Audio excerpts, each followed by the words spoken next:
জাতীয় দলে সিনিয়রদের প্রয়োজনীয়তা ফুরিয়ে যায়নি। দুঃসময়ে জুনিয়রদের তৈরি করতে ড্রেসিং রুমে দরকার সাকিব, মুশফিক, মাহমুদুল্লাহদের। তাই চ্যাম্পিয়ন্স ট্রফির পরও সিনিয়রদের দেখতে চান সাবেক অধিনায়ক হাবিবুল বাশার। জানিয়েছেন, ঠিকঠাক পরিকল্পনা করতে পারলে চ্যাম্পিয়ন্স ট্রফিতে বাংলাদেশের ভালো সম্ভাবনা রয়েছে।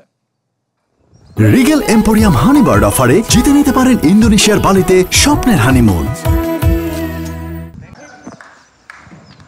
লাল বলের মতো সাদা বলের ক্রিকেটেও ছন্ন ছাড়া বাংলাদেশ, এলোমেলো প্রিয় ফরম্যাট ওয়ানডেতে। এমন অবস্থায় ওয়েস্ট ইন্ডিজের বিপক্ষে ওয়ানডে সিরিজে তাকিয়ে থাকতে হচ্ছে সিনিয়র ক্রিকেটারদের উপর। সাকিবকে নিয়ে অনিশ্চয়তা, তবে মুশফিক, মাহমুদুল্লাহ থাকছেন। অনেকের মতে চ্যাম্পিয়ন্স ট্রফি তাদের বিদায়ী আসর, তবে সাবেক অধিনায়ক হাবিবুল বাশার ভাবছেন অন্যভাবে।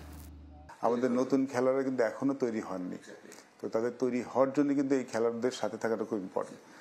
তারা যদি সিনিয়র প্লেয়ার হয় কি প্রেশারটা তারা নিয়ে নেন, তো জুনিয়র যারা আসেন তাদেরকে একটু চাপমুক্ত হয়ে খেলতে পারেন। তো যদি তারা খেলেন, তাদের সাথে যদি বাকি প্লেয়ারগুলি তৈরি হয়ে যায়, তাহলে সেটা দলের জন্য ভালো। প্রত্যাশা অনুযায়ী হয়নি 2023 বিশ্বকাপ। মাঠের বাইরের নানা ঘটনায় উত্তপ্ত ছিল ড্রেসিং রুম। চ্যাম্পিয়ন্স ট্রফি ঘিরে আরও পরে পরিকল্পনার কথা জানিয়েছেন নতুন হেড কোচ ফিল সিমন্স। সাবেক অধিনায়কের পরামর্শ, দল নির্বাচন নিয়ে যেন সতর্ক থাকে ক্রিকেট বোর্ড। যখন আপনি কোনো টুর্নামেন্ট খেলবেন, চ্যাম্পিয়ন্স ট্রফি বলেন অথবা ওয়ার্ল্ড কাপ বলেন, সবাই কিন্তু দলটাকে নিয়ে 1 বছর কিংবা 2 বছর ধরে প্ল্যান করে। ঠিকঠাক করার মতো সময় এখন আমাদের আছে, but we need to be clear. আমাদের মাইন্ডটা ক্লিয়ার থাকাটা খুব ইম্পর্টেন্ট।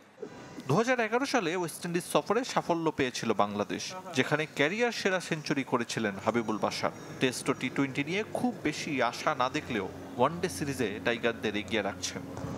ওয়েস্ট ইন্ডিজকে কিন্তু হারানো সম্ভব। এখন কিন্তু ওয়েস্ট ইন্ডিজ দলটা ঠিক আগের মতো ওয়েস্ট ইন্ডিজ দল নয়, যে যাদেরকে একদম হারানো যাবে না, কিংবা খুব বেশি আইকনিক প্লেয়ার আছে ওয়েস্ট ইন্ডিজ দলে। হয়তো টি-20 ডিফারেন্ট তারা, বিকজ তাদের টি-20 টিমটা সবাই ফ্রান্স ক্রিকেট খেলে থাকেন। তবে ওসবের আগে টেস্ট পরীক্ষায় 2 ইনিংসে ব্যাটারদের দায়িত্বশীল হতে বলেছেন। আরিফুল ইসলাম, চ্যানেল 24, ঢাকা।